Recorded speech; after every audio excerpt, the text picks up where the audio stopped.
Messieurs, dames, bien le bonjour, il est l'heure 11h29 à toutes les mondes, sur toutes les horloges. J'espère que vous êtes en forme, que vous êtes en forme. Le Juste Bistrot ouvre ses portes, 47e épisode. Voilà, comment que ça va les amis? Est-ce que vous allez bien? Bonne semaine, bonnes vacances pour ceux qui ont la chance d'y être. Alors on ouvre forcément, hein, gros soutien, grosse pensée à nos amis du côté de la teste de bûche, Caso. Ah, ça crame sévère. Ça crame sévère. Bon courage aux pompiers, bon courage aux habitants. Là, c'est chaud, ça brûle. Donc, on a une pensée pour les amis. Il y a également du côté de Tarascon dans le Gard. En ce moment, ça envoie du bois. Donc, ouais, voilà, on envoie du soutien. Bon, voilà. Je dis ça, je suis dans ma chaise, je peux rien faire pour vous, je suis désolé. Je vais pas faire comme Gérald Darmanin qui a dit je vais aller sur place.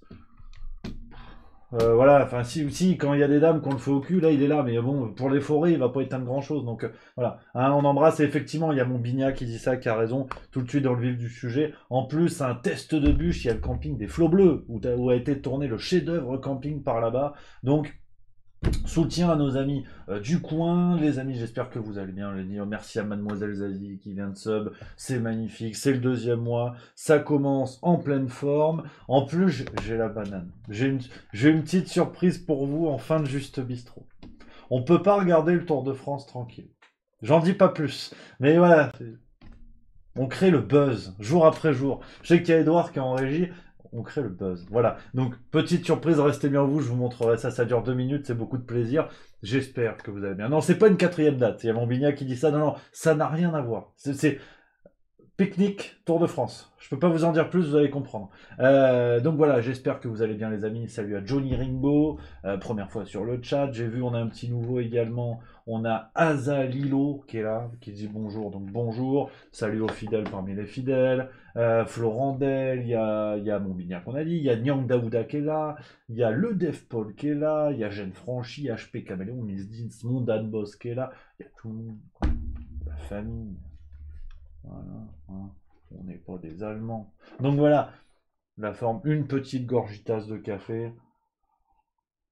On va pas déconner. Salut à Mint3456, à mon Steph C également.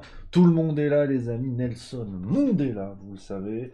L'instant pub. L'instant pub. Alors, c'est une excellente nouvelle, je lis l'instant pub parce que ça approche à grands pas. Hein, c'est le 21, la première date. C'est complet à Montpellier et à Auray en Bretagne. Donc, c'est absolument zinzin. Il reste des places du côté de Lyon, si ça vous tente de venir voir voilà, le spectacle de Stéphane Cuvelier qui me donne la chance, hein, l'opportunité de faire la première partie du spectacle. Là, j'ai préparé mes blagues, je suis quasiment prêt. Là, j'ai bossé. J'ai bossé. Donc, si ça vous tente, je vous mets le lien dans le chat, les copains, ceux qui seront dans le secteur du côté de Lyon. Ce sera le 23 juillet à 21h. Donc, si vous êtes par là, ce sera un plaisir de vous serrer la pince. Voilà, ça va être que du plaisir. Et une fois n'est pas coutume, le bras du micro n'était pas à côté de moi. C'est pour ça. Voilà. Non, mais je suis un abruti. Je veux dire, au bout d'un moment, tu vois, Edouard, je pense qu'il l'a entendu, mais il me l'a même pas dit. Il en a marre. Il dit de toute façon, j'ai oublié. Voilà, j'ai oublié. Qu'est-ce qui se passe? Oh, ça va. Hein? Voilà, là, le bras du micro, il est bon. Allô, Houston. Voilà, là, on est bon. Voilà, il est là. J'avais complètement oublié. Tu vois, je peux le mettre comme ça. Non. Attends, c'est Jean Castex. Non, pas du tout. C'est pas possible. Donc, voilà un petit peu cette affaire. Le micro, normalement, on s'entend un petit peu mieux. Il y a mon Nyang Daouda qui dit c'est où sur Lyon? C'est au Théâtre à l'Ouest. Théâtre à l'Ouest. Alors, je sais pas, je vais regarder sur l'internet pour te dire. Je connais pas la ville de Lyon, moi. Donc, je vais sûrement vous dire des conneries. Attendez, je vais vous montrer. Bah, de toute façon, ça va être simple, regarde. Oh là, forcément, j'ai pas configuré. Je suis une buse. Salut enfin merci à Glogen the Fish qui a sub, merci mon Glogen, j'ai envie de dire, deuxième mois en plus, ça fait plaisir. Donc voilà, ça c'est la carte de Lyon, c'est là, voilà. Je sais pas trop. Ah non, là je suis à Rouen en fait, rien à voir. Non non, j'étais à Rouen. Je suis en forme ce matin, je suis au taquet. Hein. Voilà, c'est là à Lyon. Bah apparemment c'est à côté du nouveau stade. Ah ouais, c'est au nouveau stade en fait cette affaire. Oh excellent. Ah ouais, d'accord. Théâtre à l'Ouest de Lyon, c'est au nouveau stade de Lyon, en fait. Ah, je savais pas. Je savais pas. Donc c'est cool. Peut-être que, qui sait, je vais aller faire des jongles derrière. Je pourrais écrire un livre. Le livre de la jungle. Celle-là, elle y sera pas, par exemple, tu vois. Ça, ce sera pas dans le spectacle. Donc, mais voilà, ce sera du côté, bah, je découvre en fait en même temps que vous, je pensais que c'était ailleurs. C'est à côté du nouveau stade. Voilà, Groupama Stadium. Donc voilà. Voilà les amis. Après, il y a des questions qui disent, hein, et la capitale, c'est prévu. Alors, pour l'instant, voilà, parce que voilà, c'est vraiment une chance de réaliser un peu ce petit rêve. Stéphane Cuvelier me propose, voilà, les 3 premières dates, on fait ça, puis on verra si ça se passe. Parce que si j'y vais pour me prendre des tomates dans la gueule, déjà, ça va me coûter cher en chemise bleue, et d'une, et paf, et deux, bah, c'est chiant pour vous, quoi. C'est chiant pour vous, autant mettre quelqu'un qui est bon en première partie. Donc, on va essayer. On va essayer, si ça se passe bien. Après, le 27 à Las Vegas, le 32 à Mulhouse, enfin, on sera partout. Ouais, puis il y a Salt Bay qui dit prends une chemise rouge. C'est vrai que, effectivement, l'un dans l'autre, c'est pas bête. Parce que peut-être je suis communiste, en fait. Je sais pas, j'ai des doutes. J'ai des doutes. J'ai des doutes. Euh, je suis communiste parce qu'au niveau des yeux, je mets souvent des fossiles. Elle y sera pas non plus, celle-là, tu vois, mais faut que je travaille. Quelque part, comment on dit, mes cobayes. Vous êtes mes cobayes. Parce que je teste des blagues. Voilà, je teste parce que bon, je me fais dessus, on va pas se mentir. Hein, c'est une première fois, bien sûr que je me fais dessus. Là, je sors les trompettes parce que je suis seul dans le studio devant une caméra. Mais voilà, donc vous êtes mes cobayes. Cobayes ladés, même. Pour les amateurs de rap, je sais que là, Edouard, il a envie de me tuer. Donc voilà, et elle y sera pas non plus, celle-là. Voilà. Vous dites dans le chat hein, ce qu'il faut mettre, ce qu'il faut pas mettre. C'est de la co-construction, parce que vraiment, voilà. Mais on va se faire plaisir. En tout cas, c'est beaucoup de plaisir. On se régale. En plus, effectivement, il y a Miguelito qui dit Lyon, c'est pas loin de Vaux-en-Velin. Et mon rêve, tu vois, c'est de faire la tournée des villes dont le nom me fait rêver, tu vois. Le 18 à Vaux-en-Velin, le 21 à Bourg-la-Reine, le 23 à Souffelweyersheim. En fait, moi, j'aimerais choisir les villes, non pas pour la capacité des salles, mais pour la drôlerie des noms. Ça peut être chouette. Une tournée, tu sais, le programme, rien que le programme de la tournée est drôle en soi. Tu sais, aller à Montcu, par exemple. À Montcu le 18, c'est génial. Non, mais il y a un délire. Lons-le-Saunier, bien évidemment. Pareil, on ira au musée de la Vache qui rit, également. Déjà, il y a un truc, tu vois. Une ville où ton principal site touristique, c'est le musée de la Vache qui rit. Bah, derrière, c'est que du plaisir. Que du plaisir. Qu'est-ce que tu veux que je te dise? Le muséum de la Péricube, on se régale. La Seine-sur-Mer. Ouais, pourquoi pas. À Beach, également, ça c'est pas mal, absolument. C'est qui nous dit ça? C'est Fact 3L, il a raison. Beach en Moselle. Je veux dire, retrouvez-moi le 18 à Beach. Bon, ben voilà, c'est super. Peut-être c'est comme en Avignon, peut-être qu'on dit en beach, et auquel cas, je peux peut-être finir ministre, mais voilà, c'est pas la question. Il y a Babylog qui dit Cornudes en Bretagne, c'est vrai ça? Non, il se fout de ma gueule. Ça existe vraiment ça? Cornu. Merde, faut que j'y aille. Ah ouais, faut que j'y aille. Cornu, non, on se moque de moi. Je vais taper sur Google, mais je pense qu'on se moque de moi. Non, c'est vrai. La ville de Cornu appartient à l'arrondissement de Rennes. Ah putain, le 18 à Cornu, ça va être super ça. Venez en slibard. Tous en slibard, on est mort de rire. Non, c'est vrai. Long cochon. Ça, c'est pas mal. C'est Zarazavich qui nous dit ça. Non, mais vraiment, chieur au bois dans le Loiret. Le pire, c'est que je suis vraiment allé. Je vous jure que c'est vrai. Ouais, je suis déjà allé pas mal de fois à Orléans, à côté. Et je suis déjà allé là-bas. Je vous jure que c'est vrai. Non, mais je pense que le jour où le rêve se réalise, et il y a un peu de temps, parce que bon, il faut tenir la barre aussi sur juste milieu. C'est que les vidéos à faire en ce moment, voilà, on verra. S'il y a une tournée qui peut se décider dans un monde, on choisira les villes ensemble. Et on fera que des trucs drôles. À pomper dans le 54. Tu vois. Voilà, tu vois, c'est la fameuse phrase. C'était quoi il se rêvait, il se rêvait César, il a fini Pompée ou quelque chose comme ça. Ouais, au sujet d'Edgar Faure, le président de la République de la troisième, qui est mort dans les bras d'une prostituée. Ouais, il y a eu cette bonne phrase, je crois que c'est... qui l'avait sorti, je sais plus. Je me demande si c'est pas Clémenceau ou quelque chose comme ça qu'il avait sorti. Bon bref, baise dans le 21, non mais c'est génial. T'imagines, baise un jour, cornu le lendemain, il y a un truc quoi. Anus dans Lyon. Baise, anus, cornu. Ah, tu fais une tournée? Non, mais il y a un délire. Voilà. C'est une idée saugrenue que je vais noter. Ricarville dans le 76. Tu déconnes. C'est Takashi76 qui nous dit ça. C'est drôle, en fait. Je peux faire ça une demi-heure. Je vais pas vous mentir, j'avais pas prévu trop de sujets parce que c'est n'importe quoi en ce moment. Bon, on va en parler, mais c'est vrai que ça, c'est drôle de lire. Branle dans le 77. Ou Branlès, je sais pas comment on dit. Mais Ricarville, ça me plaît. Je serais en tournée à Ricarville, en fait, de mars à décembre, parce que tu bouges plus après. Montastruc, ça je connais. Ça on connaît. Arnaque la Poste, ça c'est pas mal aussi. Ça c'est pas mal. Chatte dans le 38. C'est toujours efficace, c'est toujours efficace. Pour miauler de rire. Ouais, non, c'est pas mal. Hein. Il y a un truc. Hein. Long cochon dans le Jura. Putain, c'est génial. En plus, c'est pas très loin, ça. Enfin, dans le Jura, j'y mets plus les pieds, moi. Je me méfie maintenant du Jura. Ouais, Edouard, il est du Jura. Il m'a fait visiter. Il y a beaucoup trop de vent. Pression atmosphérique. Pas terrible. Mais long cochon, c'est ça, dans le Jura. Et les habitants sont appelés les couche-tard. Putain, c'est passionnant, ça. Bon, il y a 60 habitants. Hein. Donc on fera pas le Zénith. Hein. Je vous montre. Hein.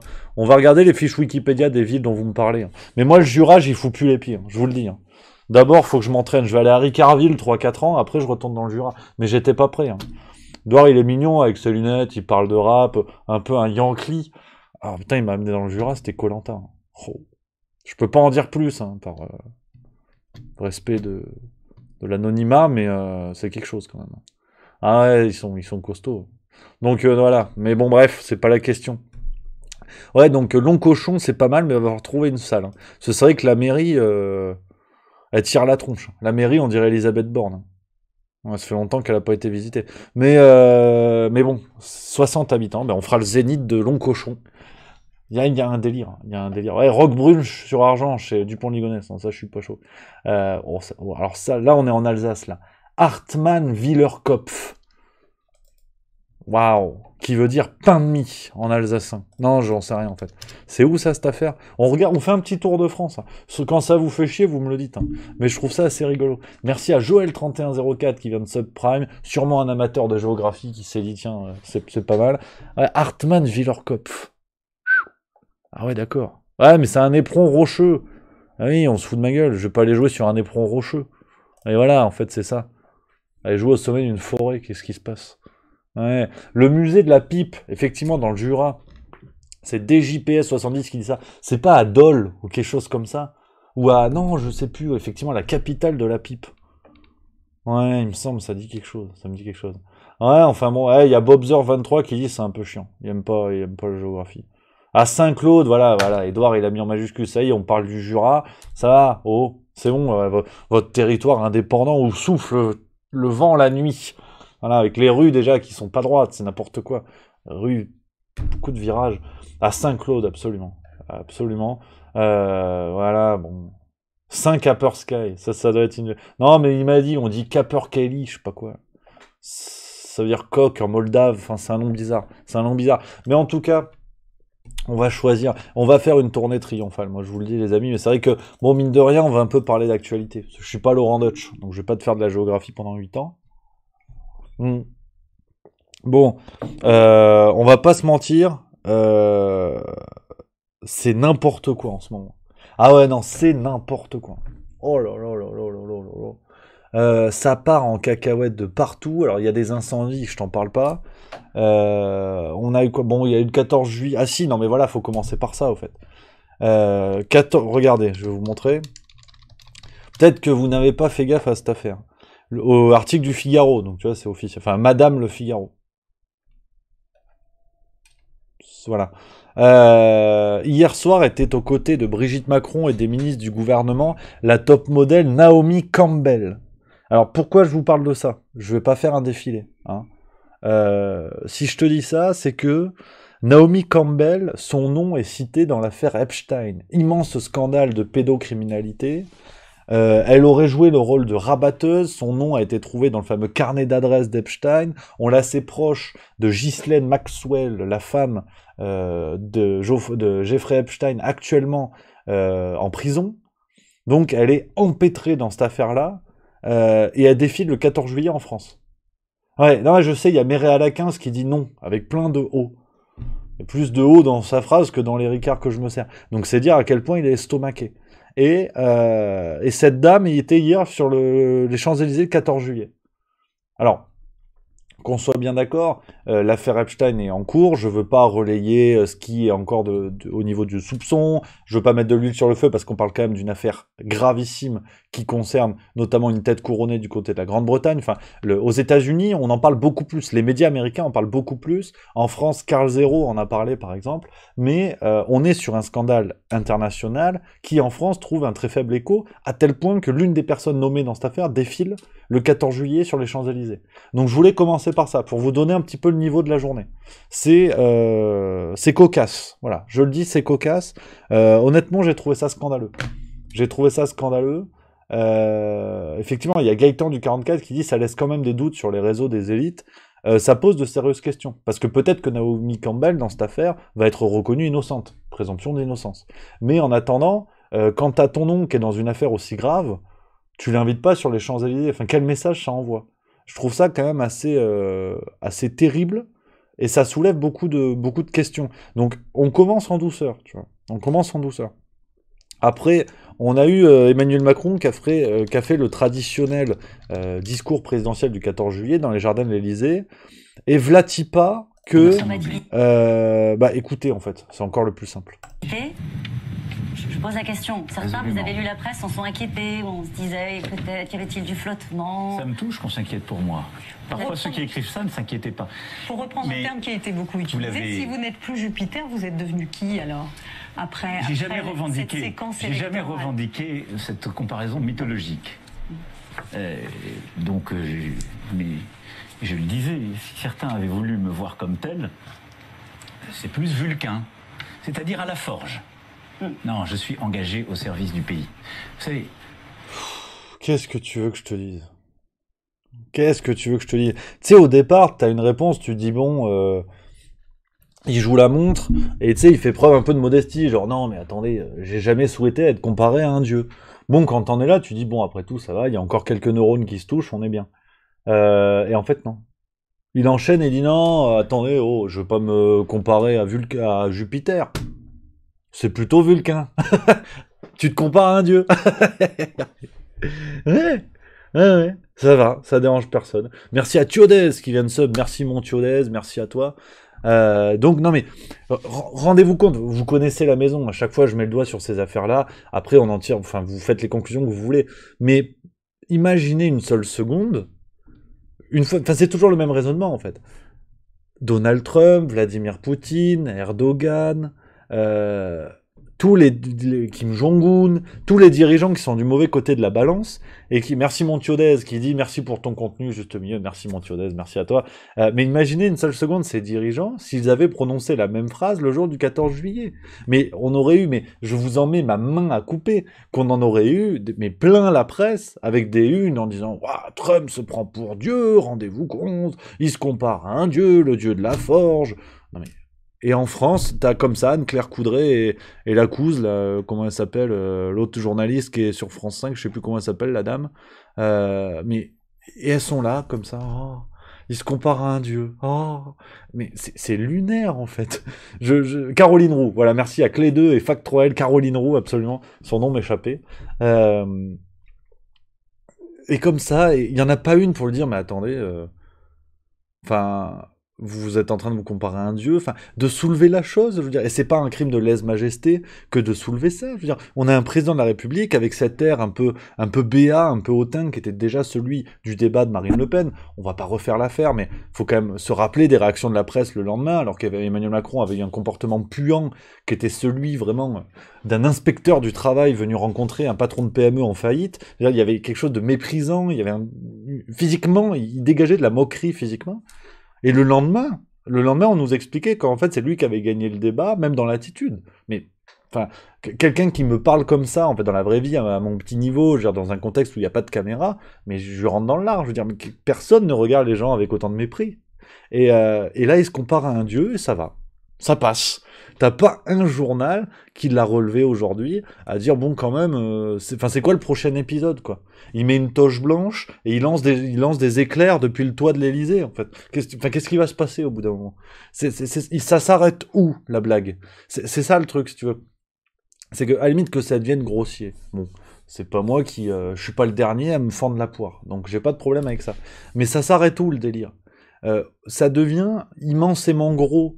Dans un autre registre, et pour nourrir ce que je vous dis, c'est que la vie politique soit un théâtre, c'est pas une découverte. C'est la mise en scène du pouvoir, on le sait, la fameuse théorie des 2 corps du roi de Kantorowicz, c'est-à-dire que il y a effectivement le pouvoir, c'est d'abord la représentation du pouvoir qui compte. Parce que fondamentalement, un président de la République, c'est un humain qui a 2 bras, 2 jambes, 2 couilles, visiblement, vu qu'il en parle dans la presse, et tu peux le battre au bras de fer, quoi.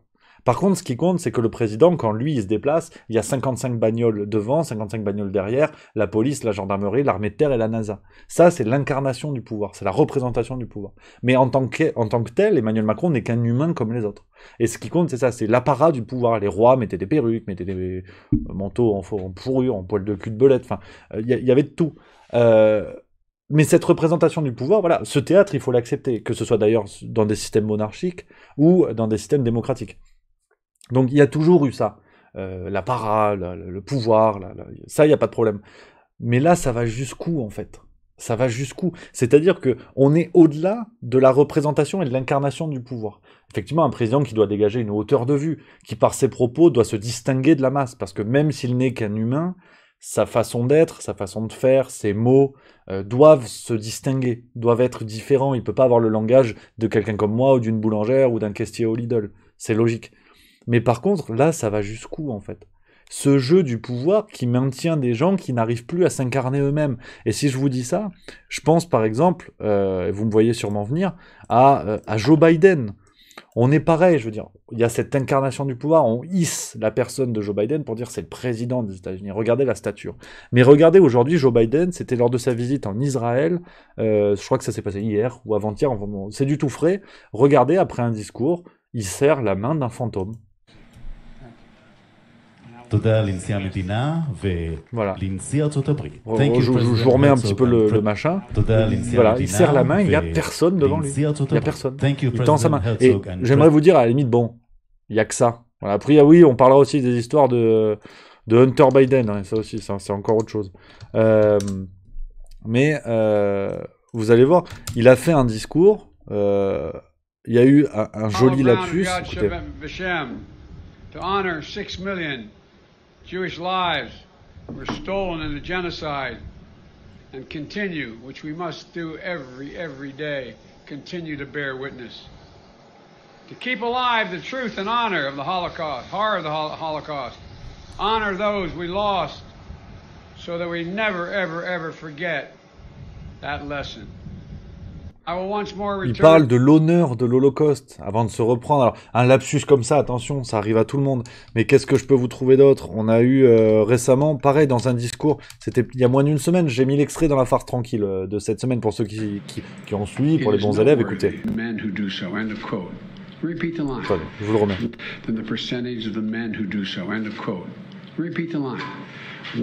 Voilà. Il ne se rend même plus compte qu'il est en train de lire son prompteur et il vient de dire fin de phrase, répétez la phrase. End of quote, repeat the line. Mais quand je vous parle, en fait, bon, à la limite que Joe Biden soit âgé et potentiellement sénile, pourquoi pas? Mais regardez la réaction en fait des gens qui sont derrière lui. Il ne bronche même pas. Regardez Kamala Harris sur sa droite, du coup, à gauche de l'image et sur sa droite. Il ne bronche même pas, regardez. And cast a ballot is consistently higher than the percentage of the men who do so. End of quote. Repeat the line. Women are not without. À la limite, il y a celui. Alors, il y a le monsieur à droite de l'image. À la limite, il décoche un léger sourire. And cast a ballot is consistently higher than the percentage of the men who do so. End of quote. Repeat the line. Mais voilà, quand je vous parle en fait d'incarnation du pouvoir, on est là-dedans, quoi. C'est que effectivement un lapsus, ça peut arriver, une connerie comme ça peut arriver. Mais Joe Biden, aujourd'hui, il y a plus d'une dizaine de séquences de la sorte. Pour vous dire le petit scoop, ça reste entre nous. Hein. Semaine pro ou dans max 2 semaines, je fais une vidéo sur ça justement. Ah, Joe Biden est-il sénile? Voilà, on va en parler. Je vais essayer de remonter toutes les séquences. En soi, c'est pas grave, ça peut arriver, enfin je veux dire, c'est pas grave. S'il gère la Micaline à Montélimar, c'est pas grave. Là, il est président des États-Unis. Donc, c'est con, quoi. C'est con, mais ce qui est intéressant aussi dans le narratif de ce qui se passe, et c'est pour ça que je vous parlais du récit du pouvoir, de la présentation du pouvoir, ce qui est intéressant, c'est que dans le même temps, on a des articles qui nous disent que Vladimir Poutine est atteint d'un cancer en phase terminale. On a des articles, regardez, voilà par exemple, il y a ça, cette compilation d'articles. Donc c'est des traductions de ce qu'il y a eu dans la presse internationale, mais on peut lire Blick, donc c'est en Allemagne ou en Autriche. Poutine deviendrait-il aveugle à cause d'un cancer foudroyant?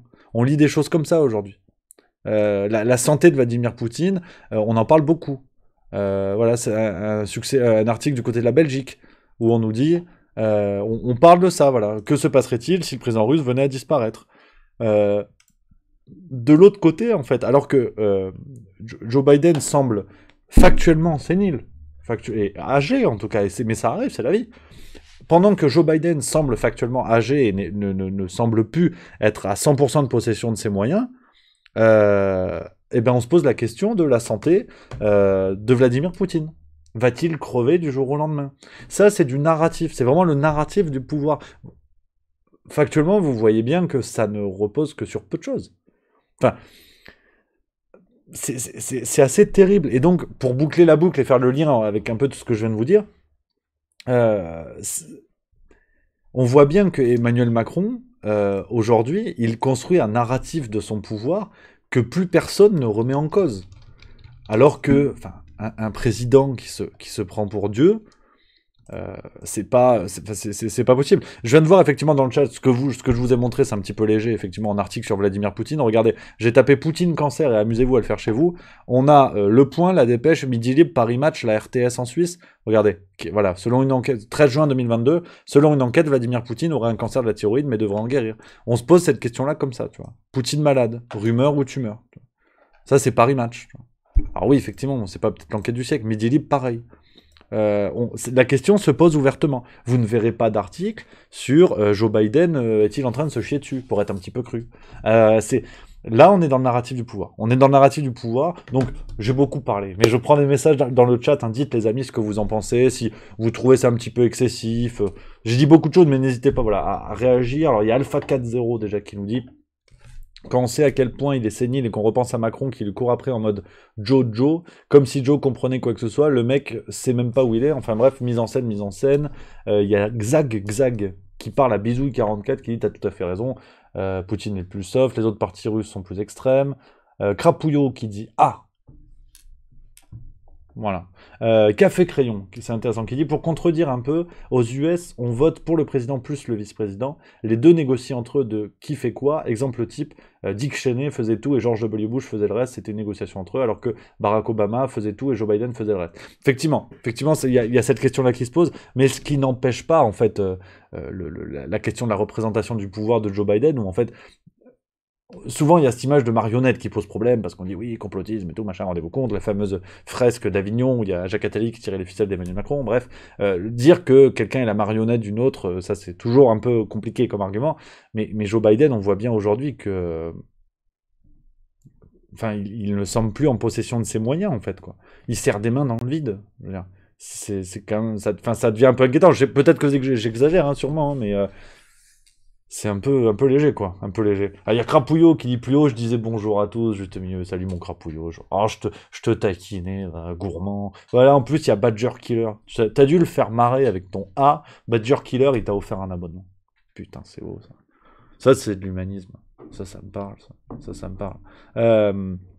Il y a Montbignet, effectivement, c'est intéressant, qui dit nous avions un peu la même chose avec la fin de Pompidou, effectivement. Sauf que Biden, c'est ça depuis le début. Donc bon, ça commence à devenir un petit peu gênant, quoi. Il y a des vieux copains qui viennent, Crapouillot et Badger Killer, ils se connaissent. Hein. Ouais, c'est bien, les copains d'abord, putain. Ouais, c'est bien, ça fait plaisir. Genre là, je me mets un coup d'eau. Ouais, il y a Café Crayon Bonne Vanne qui dit Biden, je le surnomme cerise, t'auras une conversation plus intellectuellement stimulante avec un clafoutis. Ça balance ici. Ils ont pas peur, là. Ils veulent la castagne ou quoi? Ouais, c'est bien, faut ricaner. Alors oui, puis c'est mon Ben Talagan qui m'offre une parfaite transition. Biden, c'est pas lui que son fils appelle Pédo Peter. Ouais, ça aussi. Ça, c'est le... Là, ça va être un petit peu chaud, là. Petit peu chaud parce que les médias français en parlent pas, alors qu'aux États-Unis ça passe à la téloche. Bon, je te résume l'histoire. Hunter Biden, c'est l'un des fils de Joe Biden, malheureusement pas celui qui est décédé. Et c'est un autre fils de Joe Biden qui est un peu spécial quand même. Ouais, il est turbulent. Voilà, on va être un petit peu politiquement. Il est turbulent. Il est turbulent à base de prostitution, de drogue, de business très sombre, notamment avec l'Ukraine. Il est turbulent. Tout ce que je vous dis, bien sûr, vous le trouvez sur Internet, sur des sites tout à fait sérieux, même la page Wikipédia hein, de Hunter Biden, qu'on soit bien d'accord. Voilà, c'est sourcé, ça en est bon. Dans les médias américains, ça tu le sais. Tu vois. Hunter Biden, là, en fait, il y a une histoire d'ordinateur. En fait. Un de ces ordinateurs qui avait été saisi il y a quelques temps, justement dans le cadre d'une enquête, il me semble, avec des relations d'affaires avec l'Ukraine, il me semble potentiellement la Chine aussi. Bref, un ordi avait été saisi par le FBI ou quelque chose comme ça. On n'avait plus de nouvelles de l'ordi, on savait peut-être problème de disque dur, on savait pas. Et là, il y a il me semble des hackers sur, je sais pas ce que c'est, 4chan, 4chan. J'ai pas bien compris ce que c'était aux États-Unis. Je sais pas si c'est un réseau de lanceurs d'alerte ou quelque chose comme ça. Si quelqu'un dans le chat a l'info, je suis preneur parce que j'ai pas trop compris ce que c'était 4chan ou 4chan. Et en fait, a dévoilé presque 500 gigas de données ou quelque chose comme ça. De l'ordinateur. Alors, bon, il y a Babylog qui dit 4chan, un repère de malade mental. Effectivement, je sais pas. Soldb qui dit un forum libre et anonyme. Fat Celsius qui dit c'est une image board, un forum par image. Ouais, je sais pas ce que c'est. Je sais pas ce que c'est, mais n'hésitez pas si vous avez les infos. Un forum, c'est J2050. Café Crayon qui dit 4chan est un genre de forum sans modération aucune. Miss Dean, c'est un gros repère de troll. Voilà, donc peut-être à mettre entre des pincettes cette affaire, enfin même s'il y a des photos qui sortent et qui ont l'air assez confondantes. Voilà, il y a Nicole Pangolin, non effectivement j'ai été politiquement correct, mais t'es gentil Rémi, les photos qui circulent, on le voit entouré de gamines de 10 ans, j'appelle pas ça de la turbulence. Non, je t'avais prévenu, je suis politiquement correct, effectivement c'est scandaleux. Hein. On est d'accord, c'est criminel, hein. Je suis bien d'accord.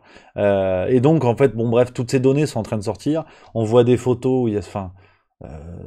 sa cousine avec de la cocaïne, enfin des trucs pas ouf. Et aux États-Unis c'est chaud. Hein. Ouais. Aux États-Unis ils sont en train de dire non, là c'est chaud. Alors là il y a Funky Dude qui dit montre-nous la vidéo de Hunter. Non clairement je vais pas montrer ça. Je préfère te le dire tout de suite. Parce que déjà, après, je vais me faire fermer ma chaîne. Puis, bon, t'as compris, il y a de l'héroïne, il y a de la cocaïne, il y a des prostituées, malheureusement, il y a des mineurs. Bon, voilà, hein, t'as fait le tour, il n'y a pas besoin de la vidéo pour comprendre ça, tu vois. Donc, c'est tout à fait scandaleux. C'est terriblissime. Et c'est le fils du président de la République américaine. Voilà, c'est une affaire qui gratte. Mais en France, non. En France, tu vois, on va faire un jeu. Hein. Enfin, un jeu, c'est pas drôle, mais regarde. On va taper ordinateur Hunter Biden. C'est 3 mots-clés. Tu vois, Marie-Claire, qu'on a parlé. Il y a 2 semaines. Ah voilà, il y a Marianne. Marianne qui a fait un papier, on va se le regarder ensemble. De nouveaux antécédents supposés du fils du président américain ressurgés sur Internet et dans les médias conservateurs. Ah, donc si ce sont les médias conservateurs, c'est qu'il faut voir. Depuis plusieurs jours, dans un fichier diffusé dimanche sur un forum anonyme, des documents l'incrimineraient notamment pour une affaire de prostitution et le montreraient en train de peser de la drogue. Ouais. C'est pas terrible. Tu vois, depuis quelques jours, blogosphère, presse conservatrice et autres comptes Twitter pro-Trump sont en ébullition. La raison, une fuite sur 4chan, un forum anonyme anglophone de ce qui serait l'ancien cloud, sauvegarde en ligne, du téléphone portable et de la tablette de Hunter Biden. Tu vois, je t'ai dit des bêtises, j'ai dit ordinateur. Fils cadet du président des États-Unis, selon le service tech de Vice, ce fichier rapidement devenu viral sur les réseaux sociaux contiendrait de nombreux documents compromettants, notamment des images à caractère pornographique et une vidéo où on peut l'apercevoir peser du crack.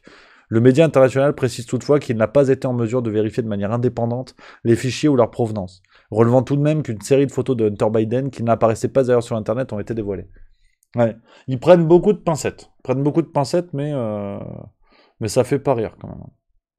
Voilà. Ces nouvelles révélations supposées nommées iPhone de l'enfer sur 4chan n'arrivent pas toutes seules. Le journal britannique The Daily Mail, qui dit avoir eu accès à des fichiers exclusifs, rapporte que l'homme de 52 ans pourrait également être mis en cause dans une affaire de prostitution, confirmant ainsi les informations du tabloïd conservateur The Washington Examiner, en date du 27 juin dernier. Ouais. En 5 mois, le fils du président américain aurait dépensé la somme de $30 000 pour le service d'escorte. Ouais. Des documents de son téléphone montreraient qu'il les aurait réglés par chèque, déguisés en services médicaux à une prostituée ukrainienne du nom d'Ekaterina Moreva. Ouais. C'est... Voilà, mais il pose quand même la question. Une déstabilisation des pro-Trump. Ça m'impressionnera toujours, ça, quand même. Sur la nature des vidéos, ils prennent des pincettes en te disant on n'a pas pu le vérifier de manière indépendante, mais quand même, c'est peut-être une déstabilisation. C'est fou, hein. Les polémiques autour du second fils de Joe Biden ne datent pas d'hier. Anne Dezin, spécialiste des États-Unis, auteur de l'ouvrage Les États-Unis et la démocratie, estime leur apparition à 2015, alors que Hunter aurait menti sous serment en affirmant dans un questionnaire qu'il ne se droguait pas pour avoir un port d'armes. Selon elle, s'il y a un fond de vrai dans toutes ces accusations, car le deuxième enfant de Joe Biden est un fils à problème, il n'empêche que ces accusations sont instrumentalisées par les républicains pour tenter de changer la conversation médiatique et causer du tort au président démocrate. Ouais. Tu vois, en ce moment, il y a des audiences de la commission d'enquête sur l'insurrection du 6 janvier 2021. Les médias de droite ne traitent pas le sujet, mais ressortent cette histoire de parjure sur le questionnaire de ces petits scandales. C'est fou, hein. Non, mais tu vois, c'est la démarche juste milieu, hein.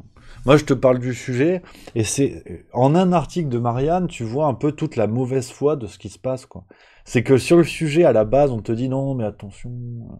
Non, les gars, c'est pas cool. On peut pas prendre les infos premier degré. Non. Par contre, après, ouais, mais c'est les conservateurs.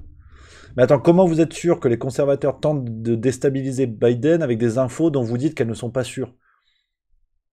Ouais, ouais. Non, c'est impressionnant. Et voilà, c'est pour ça que j'essaie de faire des blagues, quoi. Je sais pas qui a raison, qui a tort dans cette affaire. Je suis pas là pour ça. Mais ce qui est marrant, c'est de voir le ressenti médiatique de tout ça. Tu vois, par exemple, c'est comme ce que je viens de te dire sur Naomi Campbell. Quand je te dis que son nom est cité dans l'affaire Epstein, on pourrait me rétorquer, oui, mais en fait, tu dis ça parce que t'es contre Macron. Ben non, je dis ça parce que son nom est cité dans l'affaire Epstein, point. C'est fou, tu vois, c'est fou. On est dans l'ère de la post-vérité, finalement. Ce qu'on avait reproché à Donald Trump, en fait, se vérifie depuis bien plus longtemps dans les médias, c'est-à-dire cette ère de la post-vérité où les faits seuls ne comptent plus, ce qui compte c'est la dimension morale d'une actualité. Si par exemple tu relates des faits, c'est précisément ce qui se passe là en fait, si tu relates des faits qui vont à l'encontre de Joe Biden, parce que moralement tu t'attaques à une personne qui incarne en gros le bien et le progrès sur la scène politique, en fait moralement t'as tort de dévoiler ces faits. Et c'est là où c'est intéressant. Cette post-vérité, on l'a dit que c'était la faute de Donald Trump, qui avait dit, vous vous rappelez, la cérémonie d'investiture. Il y avait des photos qui montraient la cérémonie d'investiture d'Obama, celle de Trump, et il y avait beaucoup moins de monde pour Trump, et c'était une de ses conseillères, je ne sais plus à quel poste exactement, qui avait parlé de faits alternatifs. Et de là, on avait dit, oui, mais c'est la post-vérité. Mais en fait, cette post-vérité, elle existe depuis avant Trump. Il a accéléré, bien évidemment, mais elle existe avant Trump. On est vraiment à l'ère où la dimension morale d'un fait prévaut. C'est-à-dire que, voilà, si tu, par exemple, si tu t'attaques à Emmanuel Macron, que tu parles de Uber Files en disant que c'est un scandale, on va te dire, ouais, mais les faits sont là. On ne dit pas le contraire, mais comme vous vous attaquez à Macron, on pourrait vous rapprocher de l'extrême droite, et ça, moralement, c'est condamnable. Donc, comme vous êtes moralement condamnable, finalement, les faits que vous donnez sont peut-être pas vrais. Non, mais... c'est compliqué à comprendre, mais c'est bizarre, c'est bizarre. Et ouais, il y a Pouchon19 qui me dit tu découvres l'eau chaude, Rémi. Sûrement, mais je suis content de le rappeler. Je suis content de le rappeler parce que là on le voit à fond, quoi. Et ça me semble de plus en plus inquiétant parce que là cette affaire, je veux dire, mais rendez-vous compte, quoi, le président le fils du président des États-Unis qui est cité dans ce genre d'affaires. Enfin. Là, effectivement, ces vidéos, ces images, on peut tout à fait le mettre en doute. Mais cette histoire de commission d'enquête où il a... cette histoire de mensonge sous serment sur le fait qu'il consommait de la drogue, ça, c'est clair, quoi. Ça, c'est factuel. Donc, bon, moi, je veux bien. Après, il y a RHTL, je sais pas comment dire, qui dit « Peut-on dissocier le fils du père ?» Ah ben... Potentiellement. J'ai hâte d'ailleurs que des médias sortent cet argument-là, parce que on sera ravis de rétorquer que quand il s'agit de Marine Le Pen, ils ne le font pas. par exemple. Donc, ce serait, à mon avis, malhonnête intellectuellement. Le média qui arrive à sortir cet argument-là, il s'est levé de bonheur. Il s'est levé de bonheur parce que ça fait quand même 15 ans que Marine Le Pen prend dans la gueule et que la grosse critique, au-delà du fait qu'elle soit nulle, c'est d'être la fille de Jean-Marie Le Pen. Donc, j'ai hâte quand même qu'un média nous la sorte, quoi. Donc après, c'est intéressant, mes amis. C'est intéressant cette affaire. Je voulais revenir avec vous là-dessus, mais sujet grave. Sujet gravissime parce qu'on parle quand même de choses tout à fait scandaleuses. Voilà, je le dis. Je le dis, mais bon, qu'est-ce que je te dis? C'est comme ça. C'est comme ça, un peu drôle. Voilà, il est musclé ce Juste Bistrot. On n'est pas là pour faire rire les mouettes. Moi, je te le dis. Et ouais, il y a le Biscuit Corse qui dit ils vont gêner Rémi. Alors là, vous m'alertez, hein, vous me le dites. Hein. Dès que y a un média qui la sort en mode oui, mais finalement le père est pas responsable parce que c'est son fils, vous m'envoyez l'article. Hein, parce que vraiment, j'ai hâte de la voir celle-là. Donc voilà un peu le tour de l'actualité là-dessus. On a aussi, bon, on en avait parlé, je crois, la dernière fois, sur la Véro, Caroline Cailleux, c'est membre du gouvernement, je crois qu'on en a parlé mardi dans le Juste Bistrot, qui a été contre le mariage pour tous, il y a 6-7 ans, qui avait sorti, oui, l'homosexualité est contre nature et tout. Bon, ils lui offrent une deuxième chance. Ils lui disent, allez, parce que le magazine Têtu a fait une pétition comme ça contre elle pour qu'elle sorte du gouvernement à cause de ses propos. Donc tu sais, t'as une deuxième chance médiatique, tu peux arriver et dire, ouais, j'ai déconné, j'étais bourré. Voilà, enfin, tu trouves un truc. Et elle a dit, non, je maintiens les propos. Je maintiens les propos. Et puis, elle a trouvé ça intellectuellement louable de dire non, mais en fait, j'ai des amis parmi ces gens-là. Ou je connais beaucoup de gens parmi ces gens-là. Ouais. C'est au niveau de j'ai un ami noir. Quoi. Vraiment. C'est à ce niveau-là. Sauf que finalement, elle a fait une tribune hier. Enfin, ouais, elle s'est excusée. Après des propos stupides et maladroits. Voilà. Ouais. En 24 heures, c'est devenu stupide et maladroit. C'est pas de la com. C'est pas une réaction de com pour éteindre le feu. Arrêtez un peu d'être comme ça. Ça m'énerve ce que ça veut dire, ça. Oh, vous prenez pour qui? Non, c'est pas de la com. Vous êtes zinzin ou quoi? Donc non, donc bon bref, c'est absolument fou. Hein. Ce qu'on a en ce moment, faut réussir à se l'avaler parce que il y en a pas un pour rattraper l'autre. Hein. Il y en a pas un pour rattraper l'autre, mais bon, qu'est-ce que tu veux que je te dise? C'est comme ça. Hein. C'est comme ça, et puis bon, bah, les affaires continuent. Enquête ouverte contre Éric Coquerel. Ouais, voilà, je vais pas en remettre une hein, là, sur la France Insoumise, vous avez compris que bon. Sandrine Rousseau, je mets le petit extrait quand même, celle qui a appelé à la démission de Damien Abad parce qu'elle pouvait pas, elle considérait pas que c'était possible de rester au gouvernement en ayant une affaire. Voilà ce qu'elle nous dit aujourd'hui sur France 2. Je pense qu'il ne peut pas présider la commission des finances, les séances de la commission des finances pendant l'enquête, ce qui permettrait d'avoir une enquête et un déroulé de l'enquête de police qui soit complètement indépendante d'un rapport médiatique, etc. Donc oui, moi je pense qu'il faut qu'il se retire il ne faut pas qu'il préside les séances de la commission des finances le temps de l'enquête. Il conteste à 100%. Et je lui ai dit, nous avons eu... Oui, mais bien sûr qu'il conteste et c'est normal et il faut que la police fasse son enquête. Donc une simple enquête suffit aujourd'hui à mettre finalement en danger votre fonction dès lors qu'une enquête est ouverte. Je dis qu'il ne... Enfin, je ne l'appelle pas à démissionner, je lui dis juste qu'il ne doit pas présider. C'est-à-dire qu'il doit laisser la vice-présidence... Voilà, je ne l'appelle pas à démissionner, il doit juste pas présider. Enfin, il marche sur des œufs, mais là c'est des œufs de caille. Hein. Donc... Non, c'est le turbo bordel, effectivement. On a KetSafe Even Protocol qui nous dit ça. On est sur un niveau de bordel qui ferait pâlir d'envie des SK. Parce que là, mais tous les jours, t'as des pépites. Hein. Tous les jours, t'as des pépites. Quand t'as envie de retrouver un peu de l'espoir, t'as les feux de forêt, les incendies. Donc c'est chiant. Ouais, non, ça... Ouais, on en a marre. Enfin, on se fend la gueule. Mais c'est vrai qu'on en a marre en ce moment. Je sais pas trop quoi vous dire, mais au rythme où vont les choses, moi je vais faire une vidéo par jour en fait. Parce que là, ça prend une dimension. Ah, il y a Babylog qui dit ça rend fou un peu. Ouais, c'est vrai. Mais plus rien n'a de sens en fait, tu vois.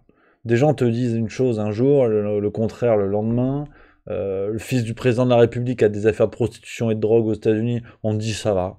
C'est une tentative de déstabilisation. Ah bon. On t'invite une dame dont le nom est cité dans une affaire terrible de pédocriminalité, nickel, impeccable. Je sais pas quoi te dire. Ouais, il y a Crapouillot qui dit inversion des valeurs, effectivement. Moralement, inversion des valeurs. Même si on a l'impression que les lignes bougent un petit peu, parce que c'est aussi ce que je voulais vous dire. Bon, on a Shinzo Abe qui a été tué dans la rue, ça c'est pas bien. Mais on a Boris Johnson qui a appelé à quitter le gouvernement, c'est pas encore officiel, mais enfin c'est pas encore fait. Mais voilà, lui il va sauter. On a en Italie, comment il s'appelle? C'est Mario Draghi. Oui c'est ça. Attends, je sais plus quel Mario c'est. Oui c'est ça. En Italie. Je vais vous montrer le tweet de François Asselineau qu'on a parlé. La démission surprise de Draghi est un signal d'alarme. Ce vice-président de Goldman Sachs devint président de la BCE, où il inventa le rachat des dettes pour sauver l'euro, puis chef du gouvernement. Son départ soudain en retraite est de mauvais augure pour l'euro. Donc voilà, en Italie, on a Mario Draghi, le Premier ministre, qui va démissionner, qui annonce qu'il a démissionné hier. Alors, apparemment, c'est pas encore fait. Il y a un peu des discussions politiques. Mais voilà, le président de l'Italie pour l'instant a refusé la démission. En tout cas, c'est le bordel aussi politiquement en Italie. Voilà, il y a Jane Franchi qui le dit effectivement. Le président pour l'instant a annoncé. Après, je vous avoue que je connais pas assez la vie politique italienne pour vous dire comment ça va se passer. Mais quand on a un premier ministre qui veut se tirer, c'est quand même compliqué de le garder derrière. Enfin, nous en France, on a un premier ministre qui l'est pas, qui veut le devenir. Bon, c'est pas le sujet. Donc en fait, ça bouge un peu de partout. La légitimité d'Emmanuel Macron est de plus en plus questionnée. Je veux dire, je suis pas médecin, là, je vais pas faire un article à la Femme Actuelle à dire oui, a-t-il encore toutes ses capacités mentales? C'est pas la question, mais factuellement, un président qui se prend pour un dieu, il y a un truc qui cloche, tu vois. Donc la situation en France devient de plus en plus problématique au niveau de la santé, au niveau de l'école. C'est chaud, c'est vraiment chaud. En Allemagne, on a Olaf Scholz, donc je sais plus, attends, qui fait quoi en Allemagne? Il est quoi? Non, il est pas chancelier. Si, il est chancelier. Il chancelle ou il chancelle pas? Le chancelier, c'est ça, Olaf Scholz. Alors lui, je vais vous montrer les articles. Il est dans une affaire où 8 filles auraient été droguées avec la drogue du viol, donc potentiellement le GHB, lors d'une soirée privée à laquelle assistait le chancelier allemand. C'est le journal allemand DW, donc Die Welt, qui révèle ça. Le Parisien en a parlé. Je vous montre les sources pour que vous compreniez. Voilà, on parle pas de bruit à la con. Le Parisien, le journal français Le Parisien en a parlé, en date du 9 juillet 2022, donc il y a 6 jours. Donc en Allemagne, on a aussi un immense scandale. Donc ça bouge beaucoup. Les Uber Files en France, Olaf Scholz, là, le Premier ministre italien qui veut dégager, Boris Johnson qui saute. Ça bouge beaucoup. Politiquement, il faut se rendre compte que sur la scène internationale, ça bouge beaucoup. Où ça va aller, j'en sais rien. Voilà, moi je vous relate les infos, j'en sais absolument rien. Mais on a quand même des lignes qui bougent beaucoup. Dans un conflit où la Russie devrait s'écrouler, ce sont, pour l'instant, semble-t-il, les dirigeants qui font la guerre à la Russie et qui sont en train de se péter la gueule. Donc, voilà, j'ai aucune idée de ce que ça va donner, de ce vers quoi ça va amener, mais on a une situation qui est quand même... qui pose des questions. Alors, j'ai vu des théories sur Twitter, alors, attention, warning, énorme alerte. Ce que je vous dis ne repose sur rien. J'ai vu des trucs sur Twitter, j'ai pas de source pour vous le défendre. C'est du bruit de bistrot PMU, mais c'est intéressant d'en parler parce que on a des gens qui... Volodymyr Zelensky en a parlé lui-même, Emmanuel Macron en avait parlé. Voilà, je ne sors pas d'un truc, c'est pas de la science-fiction non plus. Sur la notion de gouvernement mondial, Ursula von der Leyen en a parlé, ou l'a évoqué en tout cas. J'ai vu des bruits à la con sur Twitter, peut-être pas à la con, on verra, mais je préfère mettre d'énormes guillemets, qu'on dise pas oui, juste milieu est un abruti complotiste, abruti oui, complotiste non,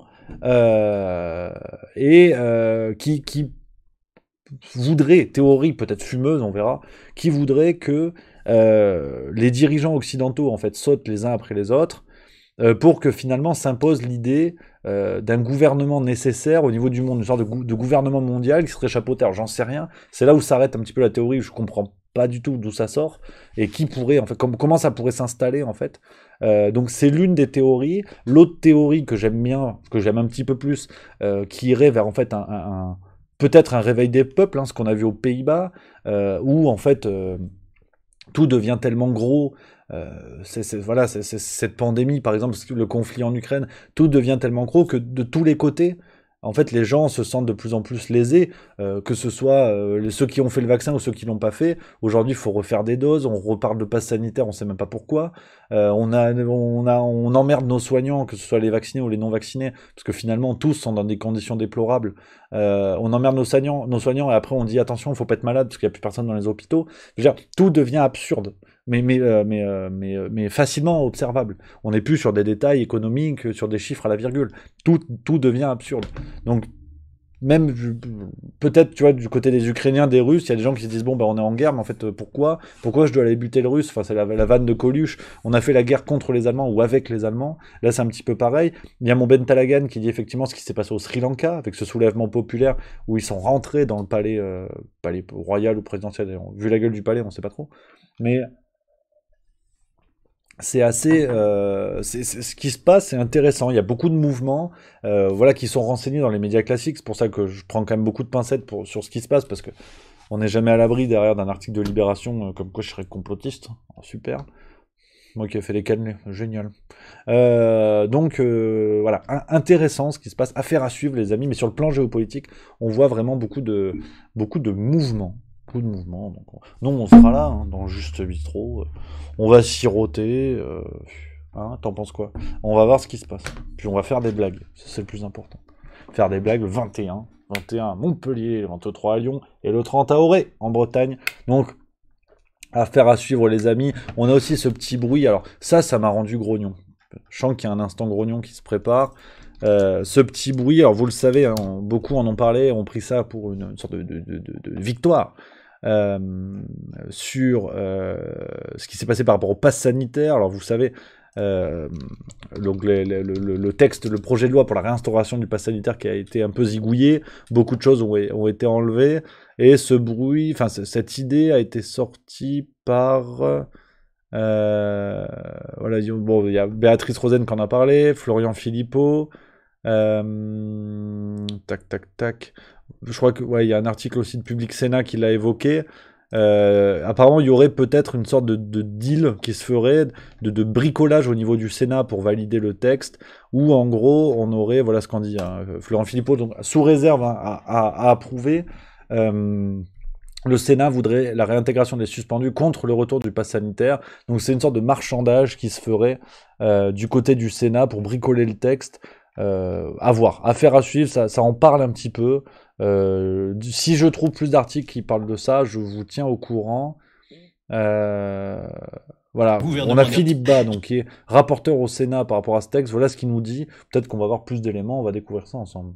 J'ai réfléchi à une solution, j'ai interrogé le ministre ce matin, qui est prêt à une réécriture de son texte. Donc le gouvernement n'est pas rigide, il est prêt à évoluer, et s'il évolue suffisamment, je crois qu'un chemin est possible. Est-ce qu'une mesure de réintégration des soignants non vaccinés, une réintégration qui est demandée par les députés d'opposition, est-ce que ce serait une mesure pertinente dans ce texte ?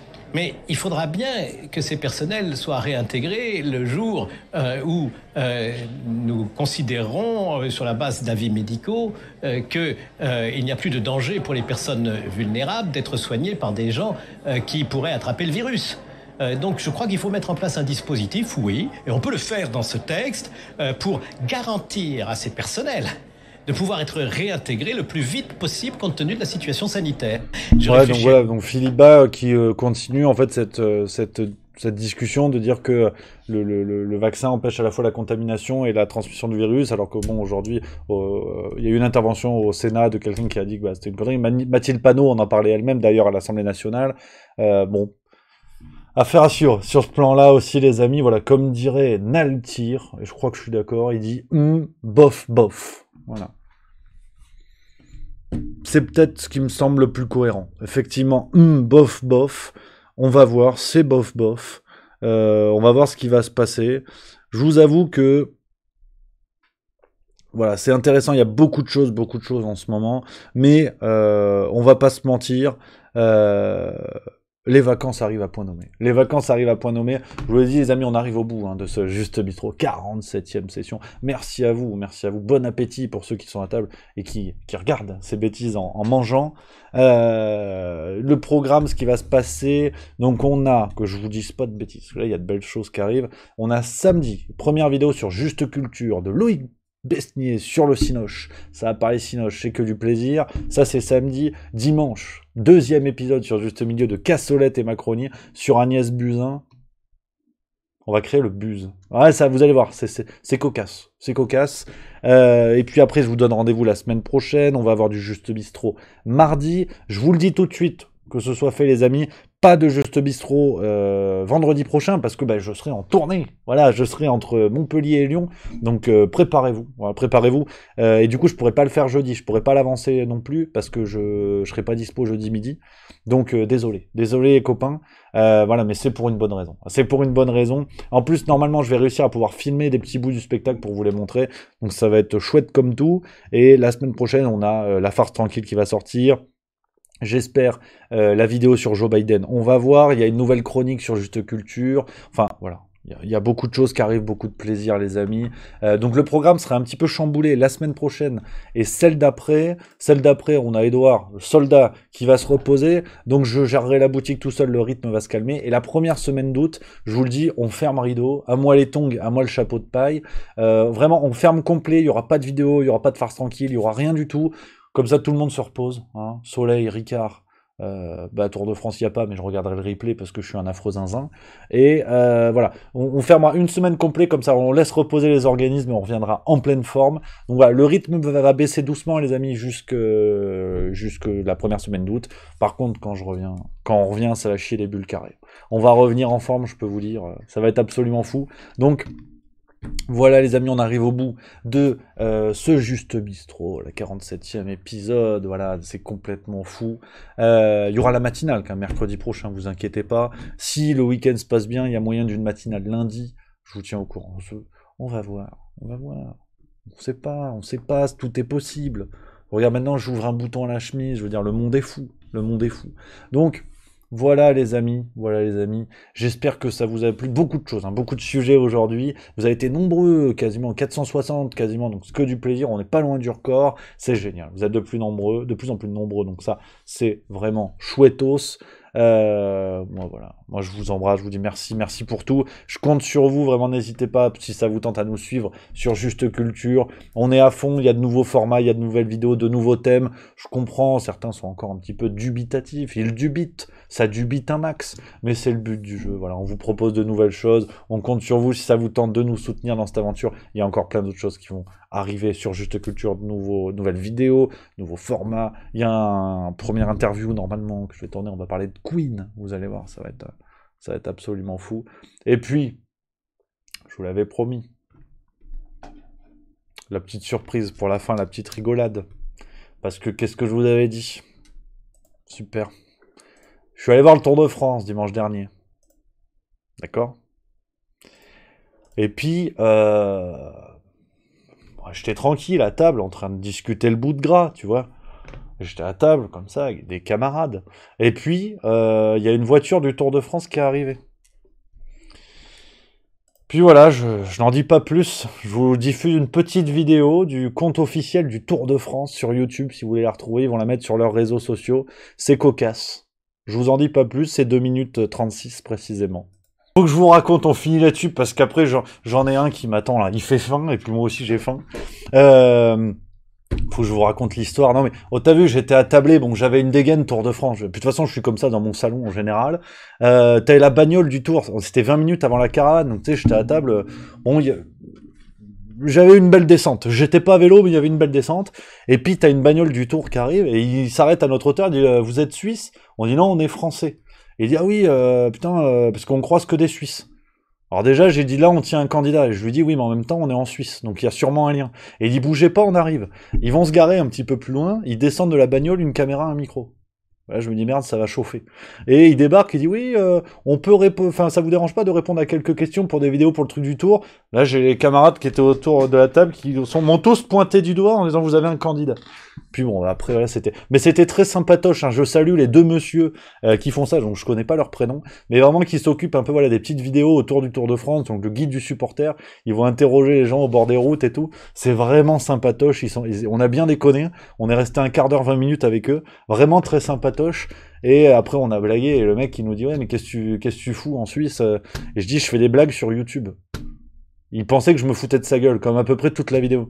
Non, je me moquais pas, c'était bonnard comme tout. Et je lui dis, non, je suis sérieux, juste milieu. Et il me dit, c'est quoi ça, juste milieu? Il prend son téléphone et il voit, hein, grâce à vous, hein, il voit 260 000 abonnés. Il dit, ah oui, d'accord. Et puis on a discuté, tout très sympa. Donc je vais lui écrire un petit message. L'année prochaine, je rêve de faire ça avec eux. Non, mais là je m'emballe parce qu'à mon avis, ils en ont rien à foutre. Mais c'était drôle. Et puis la vidéo est sortie ce matin. Ouais, j'avais hâte de vous la montrer. Je me suis dit, c'est cocasse. On se fend la gueule. Donc tu vois, même le dimanche, quand je travaille pas, je suis tranquille avec mon pâté et ma bière, obligé de faire le con. C'est vrai que je vais pas me forcer pour passer pour un abruti, mais c'est quelque chose. C'est quelque chose. Donc merci, voilà, aux camarades qui font leurs vidéos. C'est assez chouette si vous avez l'occasion sur la chaîne YouTube du Tour de France ou sur Instagram ou sur tout ça. C'est chouette. Donc voilà les amis, on finit sur cette petite blague, une blagounette du Tour de France. Allez les Bleus pour aujourd'hui. Hein, le Tour de France, ça change pas trop. On a toujours Vingegaard, le Danois, qui est maillot jaune devant Tadej, Pogačar et Geraint Thomas 3e. Allez nos Romain Bardet, David Gaudu, allez les Bleus pour aujourd'hui. On aurait aimé une victoire le 14 juillet. Peut-être, voilà. On aurait aimé une victoire de manière générale. Donc voilà, on verra ce qui va se passer. Les amis, je vous embrasse. Merci à vous d'avoir été là, d'avoir été aussi nombreux. Je vous salue bien bas. On se retrouve très vite. Soyez connectés ce week-end sur Juste Culture. On compte sur vous. Des petits commentaires, des petits likes. Abonnez-vous. On a besoin de votre soutien. Et puis...